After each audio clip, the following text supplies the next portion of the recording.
kita tidak boleh mempermainkannya. Orang yang berumah tangga adalah orang yang harus bersikap dewasa.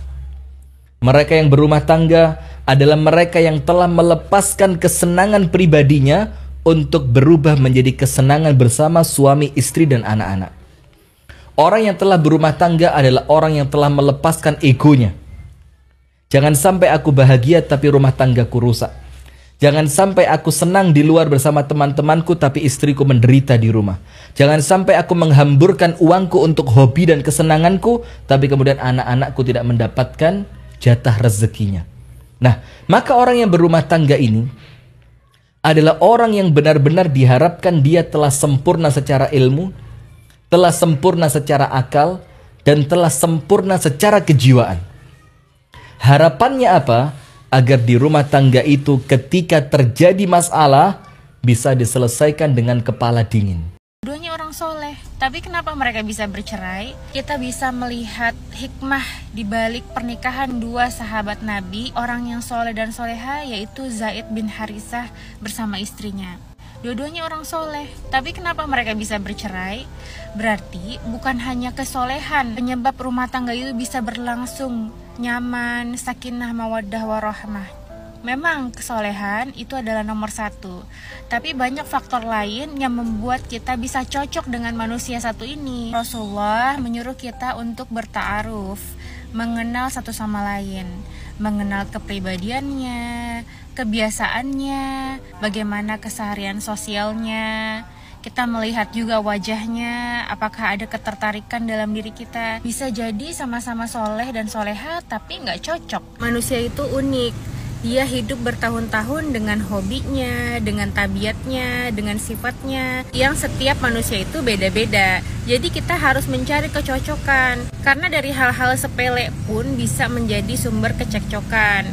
Karena kita nggak nyaman hidup dengan orang yang cara hidupnya sangat jauh berbeda dari kita. Jadi kita bisa cari orang yang setara dari cara hidupnya, bisa dari sosialnya, hobinya, besaran cintanya, besaran ilmunya. Selain faktor agama, kita juga diperintahkan untuk menikahi dengan orang yang sekufu dengan kita. Bukan perihal ekonomi saja, tapi setara effortnya, dua-duanya saling belajar untuk mengetahui satu sama lain, dua-duanya saling belajar untuk menyamankan satu sama lain, kedua-duanya saling belajar untuk menjadi istri dan suami yang terbaik satu sama lain. Bukan melulu harus suami yang disembah-sembah, bukan melulu harus istri yang dimaklumi, tapi dua-duanya cintanya setara. Keinginan dua-duanya untuk bertahan itu setara. Ada kedewasaan di antara keduanya yang harus mau belajar seumur hidup untuk mempelajari satu jiwa ini. Ada penerimaan di antara keduanya, karena manusia dicari kemanapun gak ada yang sempurna, pasti ada celaknya. Kalaupun kita melihat manusia lain sempurna, itu karena kita belum berada dalam kehidupannya 24 jam. Ketika kita udah menikahinya, ternyata banyak lagi kurangnya. Kalau kita mencari lagi di orang lain, banyak lagi kekurangan di orang lain yang beda-beda jenisnya. Kalau kita capek dengan pasangan kita yang begini sifatnya, tapi kita mencari yang lain, ternyata ada lagi sifat lain yang kita tidak suka dari orang yang baru itu. Bukan ilmu agamanya, bukan ilmu pengetahuan agamanya yang luas yang kita butuhkan dalam rumah tangga, tapi cukup ilmu akhlak yang itu menjadikan kita nyaman untuk berkomunikasi berdua. Akhlak dikedepankan. Banyak orang yang terlihat islami tapi dia jahat terhadap istrinya. Dia egois, dia mau menang sendiri, mau dimaklumi sendiri, mau dimengerti sendiri. Maka itu akan menjadi kezoliman bagi pasangannya. Walaupun dia sholat pagi siang malam, walaupun dia berpuasa, dia berhaji, berzakat, tapi dia tidak mengerti cara menyamankan hati pasangannya. Dia tidak mengerti untuk berperan di dalam rumah tangga sebagai istri, sebagai suami. Maka kesolehan saja tidak cukup, harus ada ilmu dan juga akhlak. Kalau Rasulullah melihat istrinya ada celah, terkadang egonya tinggi, terkadang istrinya mau diperhatikan, marah-marah, Rasulullah bukannya mengeluarkan dalil yang mencerca, yang menggurui, tapi Rasulullah justru mengeluarkan kesabarannya. Rasulullah mengeluarkan rasa maafnya, Rasulullah mengeluarkan keromantisannya. Lalu kemudian setelah tenang baru istrinya dinasehati dengan cinta dan kasih, bukan untuk menggurui dan menyakitinya. Begitu juga dengan suami. Jika suami ada salah, nasihati baik-baik. Dengarkan saja dia berbicara apa maunya. Lalu setelah tenang, setelah kita suapi makan, kita siapkan mandi, baru kita beritahu bahwa sebenarnya apa yang dia katakan belum tentu benar semuanya. Karena suami juga punya salah. Semuanya kita manusia biasa. Harus ada penerimaan untuk bersyukur dan harus ada kesabaran untuk bertahan. Rumah tangga memang tidak selamanya indah, tapi rumah tangga juga tidak selamanya menjadi neraka. Kita bisa saling bertumbuh bersama, mau belajar bersama, berubah menjadi lebih baik bersama. Tapi kalau salah satunya saja yang berubah, maka pernikahan itu tidak akan lama karena manusia punya batas kesabarannya. Manusia punya batas. Kalau salah satu saja yang berjuang, salah satu saja yang punya effort, akan ada titik jenuh dan lelah. Maka jangan sampai pasangan kita jenuh dan lelah terhadap kita. Dengarkan keluh kesahnya, jadilah sandaran paling nyaman bagi pasangan kita. Jangan biarkan mereka merasa sendirian, jangan biarkan mereka merasa terzolimi. Maka carilah pasangan yang mau sama-sama bertumbuh. Orang yang bermaksiat kemarin pun bisa menjadi baik kalau mau belajar. Tapi orang yang sudah merasa baik, sudah merasa soleh, maka dia tidak akan mau belajar. Karena dia sudah merasa cukup terhadap dirinya. Jadi anjuran Rasulullah untuk mencari agamanya yang baik agar bisa saling mengingatkan.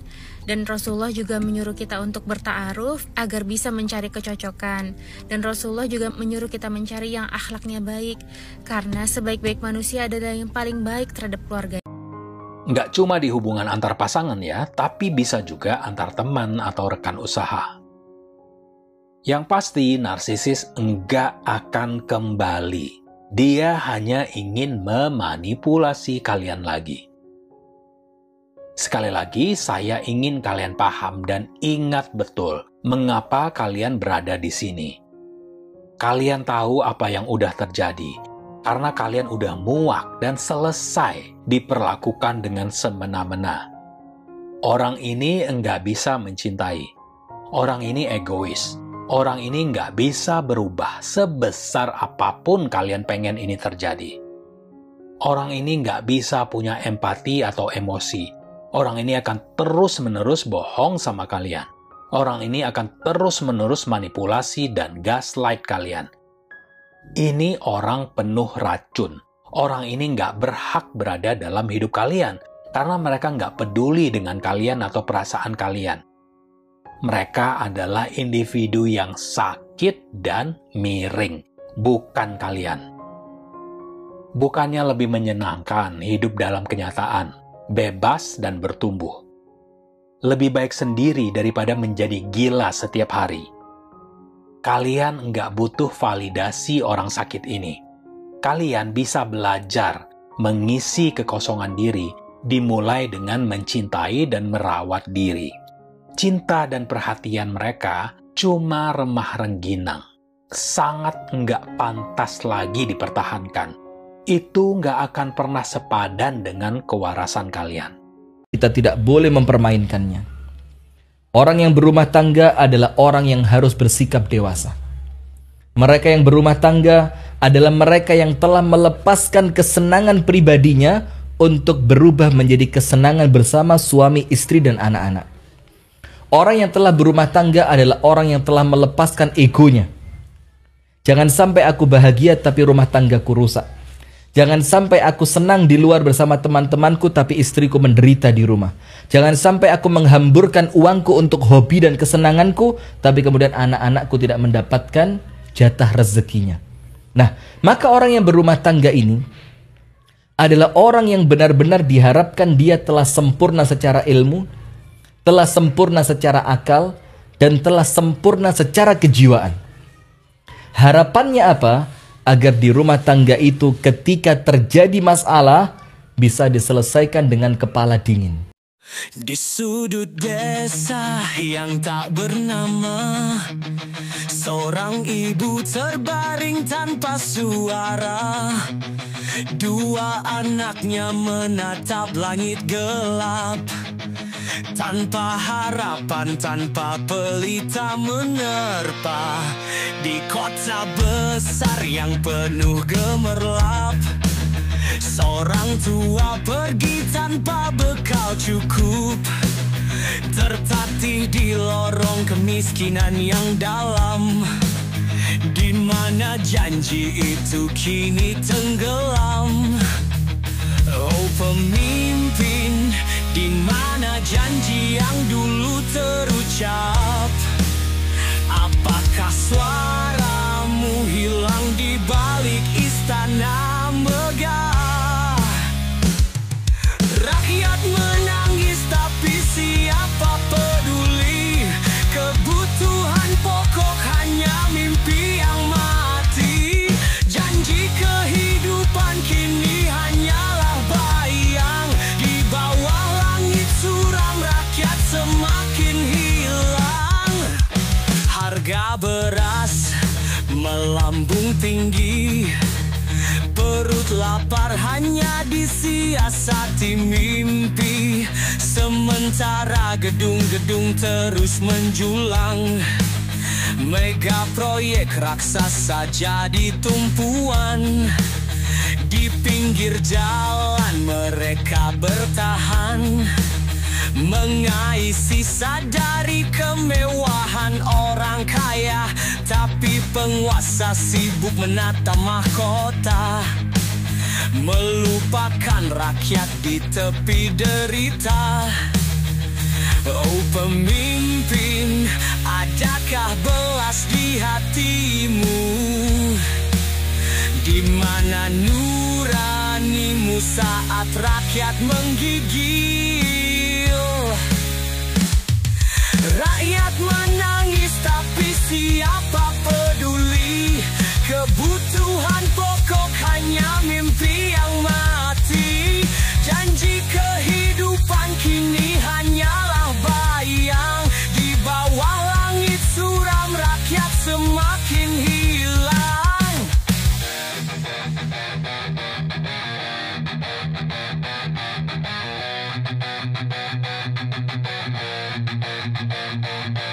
Wahai pemimpin, ingatlah sabda Rasul.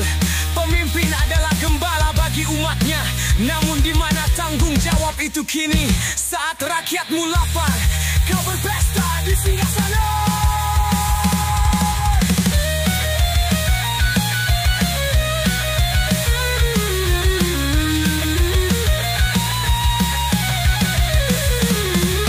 Rakyat memanggil tapi tak ada jawaban. Penguasa berdiam di balik tembok kekuasaan. Janji kehidupan berubah jadi dusta. Di bawah langit suram rakyat terus merana.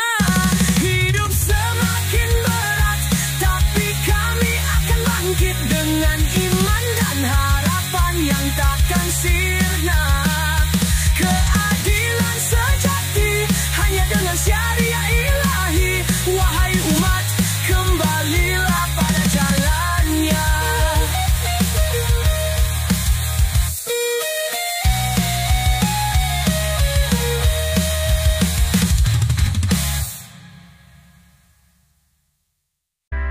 Ya Allah, kuatkan saudara kami, hancurkan kezaliman, tegakkan janjimu kini. Kami berseru dari tanah yang jauh, demi Syam, demi Islam, kami menyatu.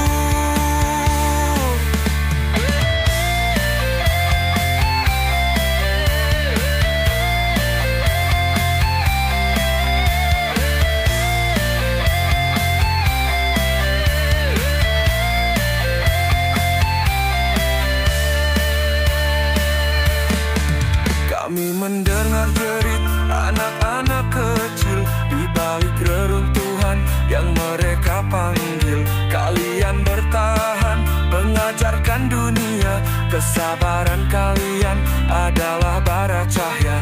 Doa kami, senjata yang kami punya, menembus langit, mengguncang singgasana. Meski musuh tersenyum, penuh tipu daya, Allah adalah penolong utama.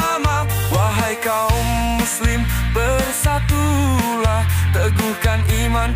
Ingat janji Allah.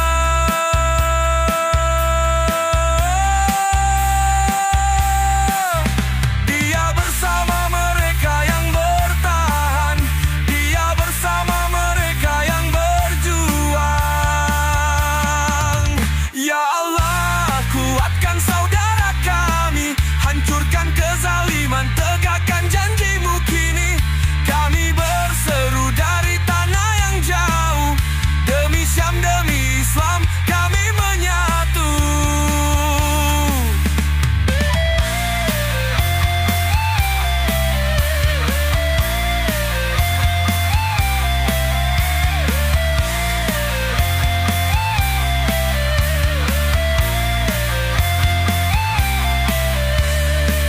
Kami jauh, tapi hati kami dekat. Di doa ini kami tetap kuat. Ya Allah, terangi jalan mereka, berikan kemenangan, damaikan dunia.